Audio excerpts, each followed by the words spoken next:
Ya, selamat siang dan selamat datang kembali di konten Mikey Ball. Dan kali ini gue pengen ngebahas Barca sama MU sih, terkhusus ya untuk episode ini.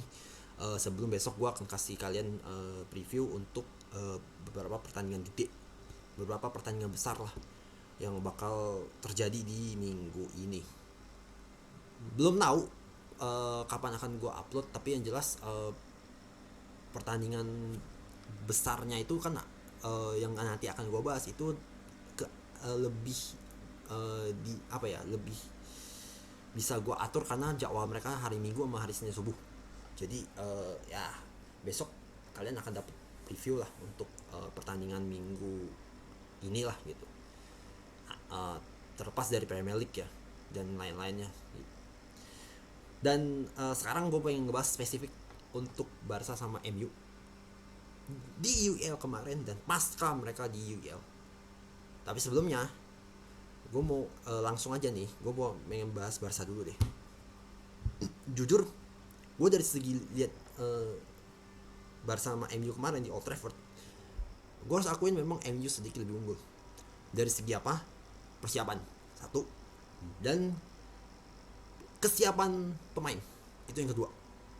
Jelas banget sih, itu ngaruh banget karena kalau gue lihat dari pertandingan kemarin, sebenarnya dari tempo permainan ya hampir sama lah gitu. Dan juga ya MU juga nggak perfect amat gitu karena ya mereka kadang-kadang juga buat kesalahan sendiri juga gitu. Dan Barca pun juga gitu. Cuman kalau mau dibilang selama 90 menit ya, kesiapan MU lebih baik ketimbang Barca. Ya, Anas lah, Anas Tots lah gitu. Di babak pertama MU apa ya, beberapa kali juga dapat momen untuk nyerang gitu. Cuman di babak pertama gue lihat memang Barca lebih banyak untuk apa ya, untuk mencoba lah untuk menyerang gitu. Dan hasilnya dapat penalti satu ya, sempat ketepis tapi akhirnya Lewi bisa masukin jadi gol 1-0 untuk Barca.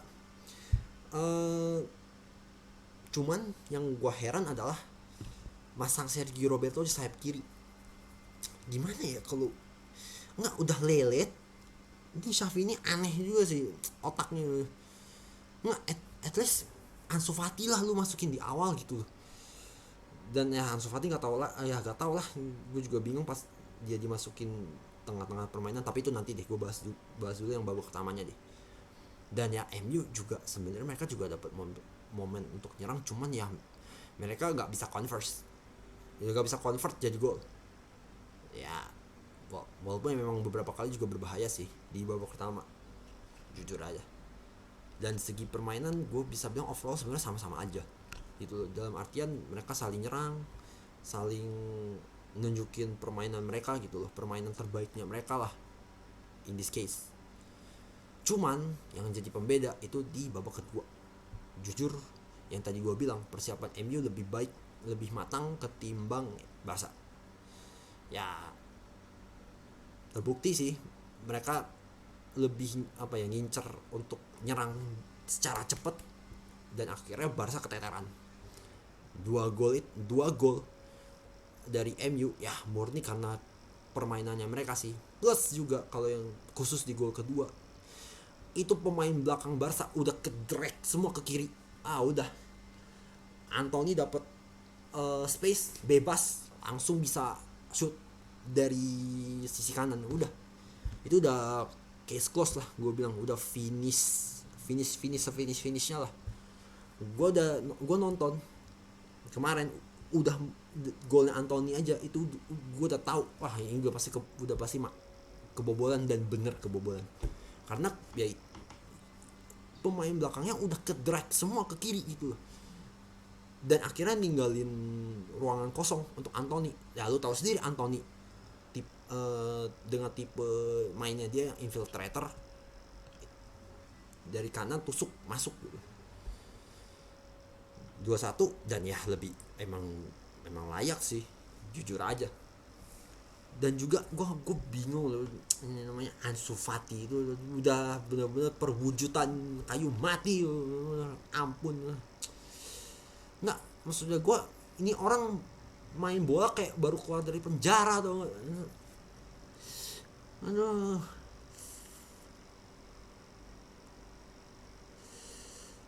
aduh, mulut gak bisa berkata-kata lagi, udah speechless gitu. Ampun, ampun, aneh, aneh, aneh. Lihat Ansu Fati sekarang, gimana ya, kayak dia tuh kayak mau nunjukin diri aja gitu loh, pengen jadi pahlawan gitu, pengen bener-bener apa ya, pengen dipuja-puja gitu, bener-bener kayak bocah. Ansu Fati itu aneh bener. Sumpah kesel banget loh ya Ansu Fati loh. Aduh.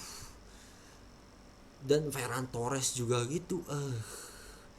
Beruntung Casey di hari itu lebih mendingan lah gitu, bisa ngebantu gitu. Cuma kalau pemain-pemain yang diambil kayak gitu, aduh, ampun lah, bener-bener. Apalagi namanya Ansu Fati, the real kayu mati. Nah, ampun, nggak paham lagi lah. Dan juga ya, mungkin gue lihat memang Barca lebih fokus ke Liga, dan itu kelihatan banget sih setelah UEL bahwa ya mereka fokus banget untuk menangin setiap laga di La Liga, ya walaupun ugly win juga gitu. Dan ya mungkin pendekatan Xavi, ya udahlah, ini yang harus diambil karena ya pemain mereka juga banyak yang cedera, kayak Pedri, kayak Dembele, yang memang penting untuk Barca di musim ini gitu. Dan ya back juga gitu, Araujo juga gitu, karena ya itu tiga pemain itu udah elemen pentingnya Barca di musim ini lah gitu. Dan ya kelihatan banget gak ada tiga ini udah keteteran marah. Dan gue bener jujur gak bisa percaya sama Ansu Fati lagi. Itu udah ibaratnya nih trust issue nih, trust crisis, distrust. Nah, gue udah sampai distrust nih sama Ansu Fati nih jujur aja. Ampun, bener-bener.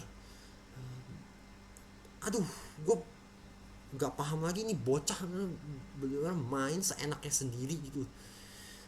Apalagi pas lawan Madrid di Super Copa atau Copa del Rey itu, Copa del Rey selalu gue. Ampun, itu bisa-bisanya gitu lu gak ada malu-malunya gitu. Udah tahu dia mau syuting tapi lu halangin gitu.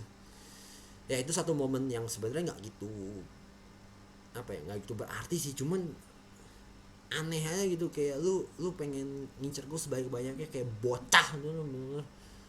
Ampun lah. Sampai hampir mau berkata kasar sama Ansu Fati ini loh, bener-bener kok, aduh, attitude-nya parah banget.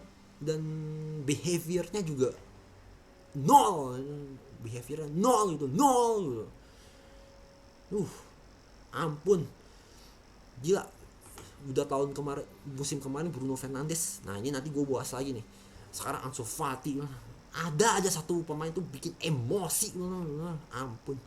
Oke lah, walaupun begitu emang Barca mungkin memang lebih fokus ke Liga, dan ya dengan ugly win-nya mereka ya mereka mungkin udah gak mau lah ya, karena balik lagi materi pemain juga kurang gitu. Cuman ya sangat disayangkan aja gitu, jadi apa ya, jadi hesitation lah gitu buat gua, dan juga mungkin fans Barca yang lain juga gitu, agak jadi hesitated lah gitu buat Xavi-nya sendiri kalau menangnya kayak gitu. Cuma balik lagi ya, somehow memang Xavi punya pendekatan sendiri ya, gue nggak tahu juga lah, tapi ya semoga ya lebih baik lah ke depannya gitu. Dan Xavi kalau bisa jangan aneh-aneh, pasang Sergio Roberto di sayap kiri itu udah logikanya aja udah nggak masuk gitu. Ampun. Oke lah, daripada gue marah-marah terus soal Xavi sama Ansu Fati yang kayu mati itu. Oke, gue mau bahas ke MU sekarang. Tadi yang gue bilang, MU jauh lebih baik dalam segi persiapan ketimbang Barca. Udah inilah, udah kasus udah selesai lah itu pokoknya. Itu. Dan sebenarnya MU setelah UEL ini mereka trennya bagus loh. Jujur permainan mereka gue makin oke gitu. Walaupun mereka belum tahu nih gimana caranya untuk apa ya ngecompensate kalau andaikan Casemiro nggak perform atau cedera. Nah, belum nah ini mungkin belum nih, mereka masih main bagus lah ya dengan standar permainan mereka gitu ya, oke lah mereka progresif tapi pas lawan Liverpool kemarin Northwest Derby, bang, Casemiro gak kelihatan sama sekali dan muanya itu gak kelihatan, mereka hanya kelihatan itu di babak pertama doang ya, itu pun peluangnya Rashford itu nggak jadi gol juga gitu. Cuman eh, di babak pertama ya mereka bisa ngehandle Liverpool loh. Bahkan kayak Liverpool juga agak tahu gimana caranya untuk tembusin gitu loh. Back-backnya MU, defense line-nya mereka lah gitu. Sebelum Cody Gakpo masuk karena kesalahan dari Fred, itu udah kelihatan banget sih, bisa-bisanya gitu lu pertandingan segede ini lu bengong gitu literally cuman melamun gini, lihat bola cuman diem gitu, seorang defensive midfielder diem, maksudnya gue nggak ada pergerakan lagi gitu, cuman diem aja gitu. Tahu-tahu udah itu Robertson juga buat gue juga bagus juga sih, ngelihat kondisi situasi juga, dan ya itu golnya buat gue juga prosesnya cukup bagus. 1-0 Liverpool di Anfield, dan sebenarnya masih aman-aman aja gitu loh MU dengan ketinggalan 1-0. Cuman di babak kedua dihajar lagi 2 gol 5 menit awal babak kedua udah 3-0. Bayangan aja apa ya, kesalahan pemain belakangnya sendiri di golnya si Darwin Nunes yang pertama 2-0, dan pas proses gol ketiga gue lihat ini bisa kebantai nih kalau udah kayak gini nih, kayak 2 gol dalam 3 menit. Wah, ini konsentrasi udah hilang, semangat udah kagak ada, udah gitu kayak menyerah dalam keadaan aja gitu loh di tengah jalan gitu.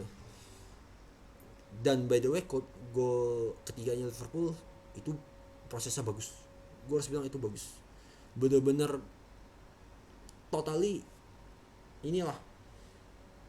bisa bikin Liverpool ya besar kemungkinan bisa menang lah gitu, walaupun emang kejutan karena nggak tahu ya, cuman ya pertandingan segede itu Liverpool gak akan lepas lah gitu, apalagi mereka udah menang 3-0 dalam waktu 50 menit game time gitu.